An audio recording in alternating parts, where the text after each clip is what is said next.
Mancherial MLA Prem Sagar రావుపై మాజీ MLA Diwakar రావు తీవ్ర ఆరోపణలు చేశారు. కాలేజ్ రోడ్లో నిర్మిస్తున్న మహాప్రస్థానంలో ఎమ్మెల్యే ప్రేమ్ సాగర్ అవినీతికి పాల్పడ్డారని ఆరోపించారు. మహాప్రస్థానం నుంచి వచ్చే పొగ పక్కనే ఉన్న దేవాలయాల మీదుగా వెళ్లడాన్ని భక్తులు అపవిత్రంగా భావిస్తున్నారని దివాకర్ రావు అన్నారు.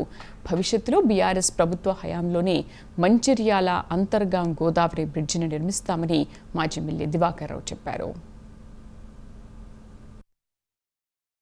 దాదాపు లాస్ట్ గోదావరి కూడా మంచి కాంపౌండ్ కూడా పెట్టింది.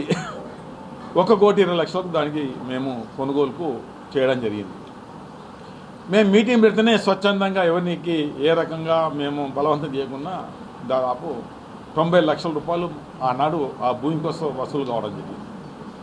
భూమి కొన్నప్పుడే ప్రేమ్ సాగర్ నాయకత్వంలో కాంగ్రెస్ పార్టీ దానికి గంత ధరన అన్నారు, 10 లక్షలు 20 లక్షలు అన్నారు.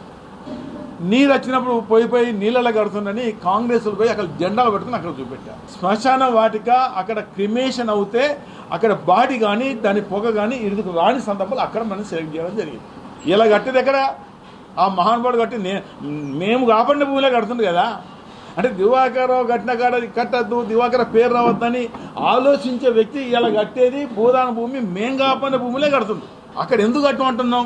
శ్మశాన వాటిక మేము వ్యతిరేకం కాదు, కట్టే ప్రాంతానికి 100% వ్యతిరేకము. ఇలా కట్టే ప్రాంతం 100% వ్యతిరేకం. నేను వ్యతిరేకం కాదు. ఇలా ప్రజలు మాకు చెప్తున్నారు.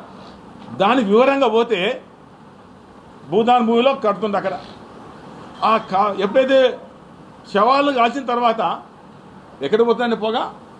ఒకటేమో సత్యనారాయణ స్వామి గుడి, రెండోది శివలింగం, మూడోది ఆంజనేయ స్వామి. ఆ కాల్చిన పొగ అక్కడ పోతుందా పోతుంది చెప్పండి ఒకసారి.